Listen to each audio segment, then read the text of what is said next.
मोतिहारी में एक बेवफा पति की बेवफाई से एक परिवार सदमे में है और बेवफा लड़के के कारण एक बाप और एक बेटी दर-दर की ठोकरें खाने को मजबूर है।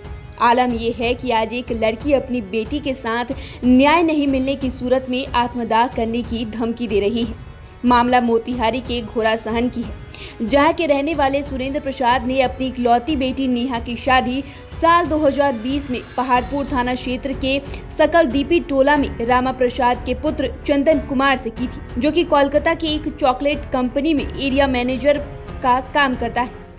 साथ ही लड़के वालों द्वारा मांगे गए मुंहमांगी रकम के साथ दहेज दान में दिया था ताकि उसकी बेटी खुशी जीवन जी सके। लेकिन उसे कहाँ मालूम था कि जिस लड़के के साथ वो अपनी बेटी की शादी करा रहा है वो बेवफा निकलेगा और उसकी बेटी को ऐसा दगा दे देगा कि वो कहीं का न रहे। हम अपनी लड़की का शादी 18 जनवरी 2020 में लड़की को शादी की है।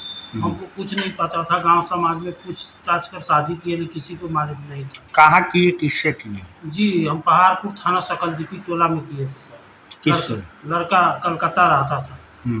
वो चॉकलेट कंपनी का एरिया मैनेजर है। हमको मतलब कि अच्छा लगा, लड़का तनख्वाह भी अच्छा था, हैंडसम भी लड़का था, लेकिन हमको मालूम नहीं था कि वो पहले से शायद लव मैरिज कर शादी करके वो अपने एक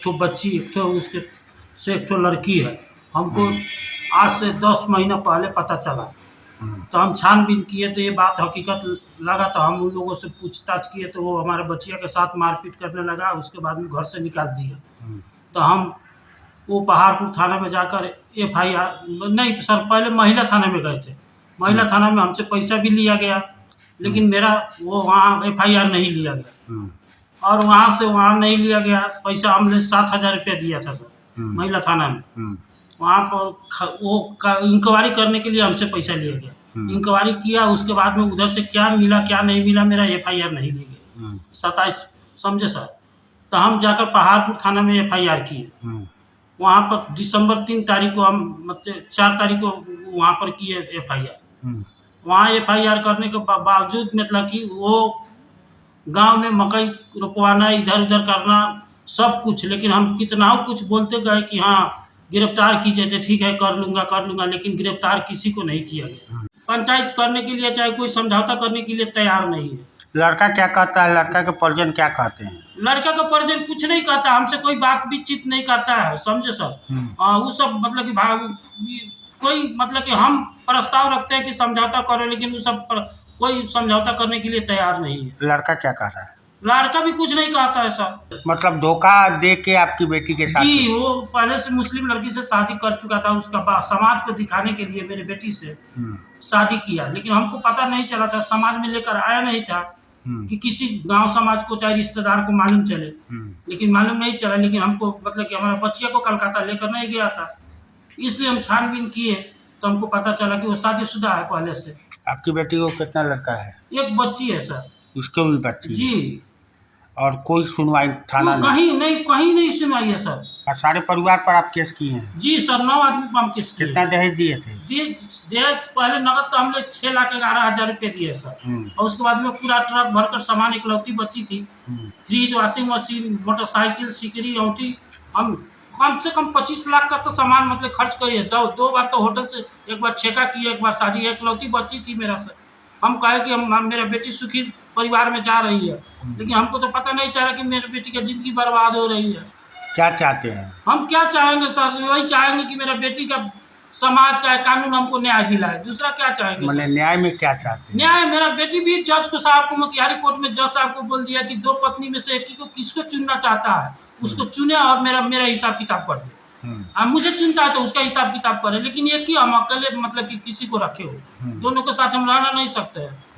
लड़का कहता है कि तुम गांव में रहो और वो जी वो नौकरानी करके तर्ज पर शादी किया है सर, कि मेरा बाप माता की सेवा करेगा, मैं यहाँ पर मौज करूँगा, समझे सर। इसलिए वो शादी समाज को दिखाने के लिए मेरा बेटी का जिंदगी बर्बाद। इकलौती बच्ची थी मेरी सर। वो हमको बहुत पहलाया फुसलाया लड़का कि मैं इसको पढ़ाऊँगा, इसको पैर पखारा कराऊंगा, लेकिन ये ना हम जानते थे कि वो नौकरानी की तरह सर काम करवाएगी। पीड़िता नेहा कुमारी ने बताया कि शादी के चंद महीनों बाद जब पति कोलकाता गया तो वो उसके बाद घर वापस नहीं आया और इसी बीच नेहा ने एक बच्ची को जन्म दिया। फिर जब बार बार फोन करने पर उसका पति चंदन जब घर आने को राजी नहीं हुआ तो उसने अपनी आप बीती अपने मायके वालों को बताया, जिसके बाद जब मायके वालों ने इसकी तहकीकात की तो पता चला कि उसका दामाद पहले से ही शादीशुदा है और उसकी एक 6 साल की बेटी भी है, जो उसने एक मुस्लिम लड़की से 6 साल पहले ही प्रेम विवाह कर लिया था, जिसके बाद वो कोलकाता में ही रहता था। लड़की वालों को जब ये बात पता चला तो उसने लड़के वालों से यहाँ काफी प्रयास किया कि उनका दामाद घर वापस आकर उनकी बेटी को या तो अपने साथ लेकर जाए या फिर घर पर आकर रहे, लेकिन ससुराल पक्ष ने उनका साथ नहीं दिया और उसे वहां से भगा दिया। रिकॉर्डिंग है, सारा कुछ बताई है उसमें कि कैसे कैसे वो उसको समझाया था, कैसे वो 8-9 बरी से उसके साथ रह रहा है। मेरे से शादी किया, उसके साथ होली, दीपावली, दुर्गा पूजा उसके साथ बनाता था। अब मुझे घर में रखा था काम वाली बाई बना के। घर में माता पिता का सेवा तो सब कोई करते हैं, लेकिन देवरानी बैठी रहती थी, अभी नहीं आई है, लेकिन घर का काम हम ही करते थे दिन भर। और उसका पति भी बोलता था, तू बच्चा लेके बैठ, भाभी सब काम करेगी।